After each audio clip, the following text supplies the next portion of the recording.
Hi. As this was already set up, we've got like a semi-permanent studio going on in the house, and I had a meeting yesterday. We don't see each other very often. I thought I'd take this opportunity to do this to camera. So, yesterday morning, I took part in a council telephone meeting with 28 other people, which was a very new and novel experience, to say the least. I'd been invited as my role of Chair of Calm Partnership of Churches to a meeting that Wiltshire Council were putting on about faith group response to Covid-19. So because I was concentrating so hard, I didn't take any notes, and they haven't sent out any minutes. So what you've got is my faulty memory recollection, and don't hold my feet to the fire if I've got something wrong.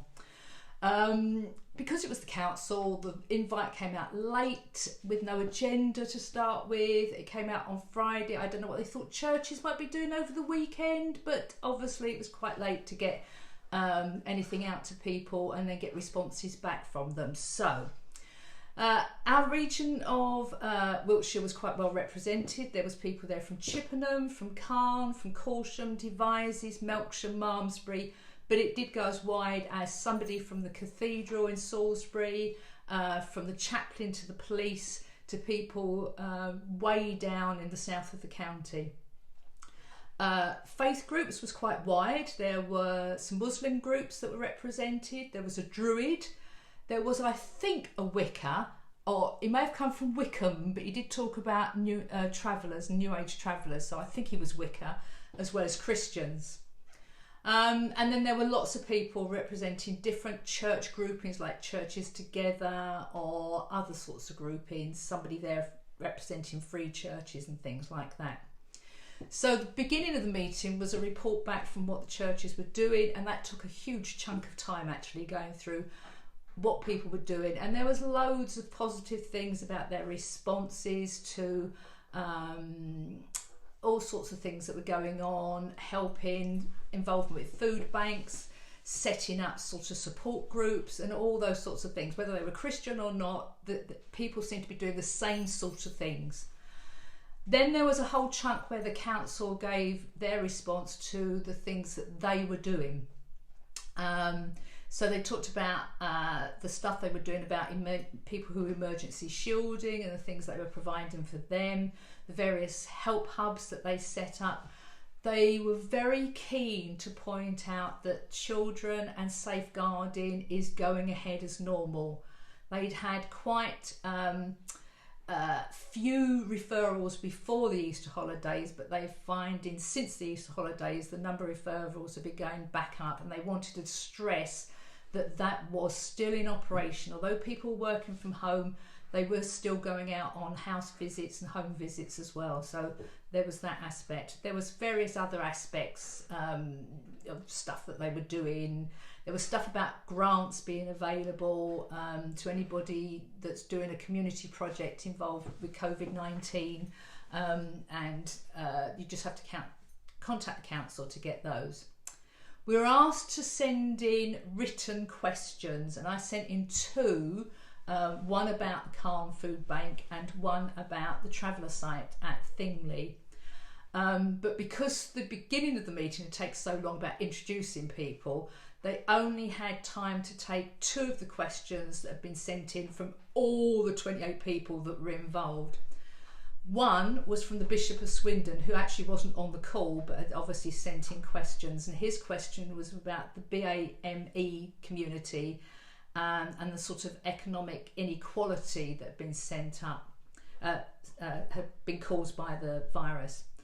The council said they've set up a response group looking into those sorts of issues. They didn't go into great detail, but they said that they were aware and they were doing something about it. One of the guys from the south of the county was an NHS hospital chaplain and must have been a nurse, because he talked about doing shifts as well, and he's saying that obviously the NHS are doing an internal investigation into that, and there's been stuff in the news this morning about safeguarding some of the BAME people on the front line. The council talked about the fact that because there was a question about unconscious bias with teachers setting grades, etc. And the council can and will offer unconscious bias training for anybody that's interested in that.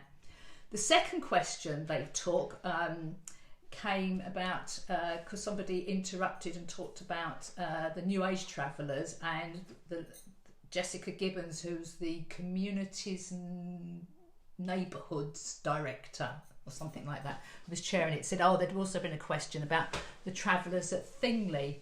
Now, the good thing about that was she had taken the time to go and check and had said that there was a welfare check going out to the Thingley site, which of course is something that I've reported back immediately to Andy Weeds and Open Blue in case there's anything he can add to what's going on there.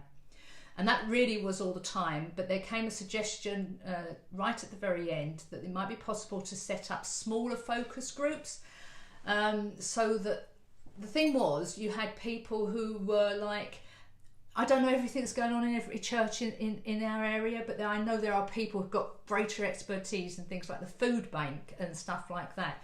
And there was a suggestion which I also put my response in favour of, was that there might be some smaller focus groups. Council already have focus groups about various things, but actually including a faith community element within that. So things like if they were talking about the food banks, if they're talking about disaffected youth, if they're talking about the marginalised, and there were some other suggestions as well, it may be worth them having sort of a faith input into those sorts of people and places and circumstances.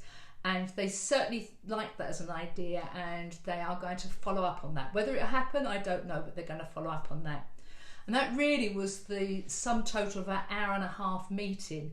The wrap up was fairly rapid. I don't know whether it was like one of those emergency cut-off points where you just stopped dead, but it really was quite rapid. But there was an agreement that most people said that we would reconvene in 6 weeks' time to see if there's more to add or more that can be done or more information, because possibly lockdown may be eased and there might be other things that are going on. So that's the end of my report and what I was doing yesterday. Okay.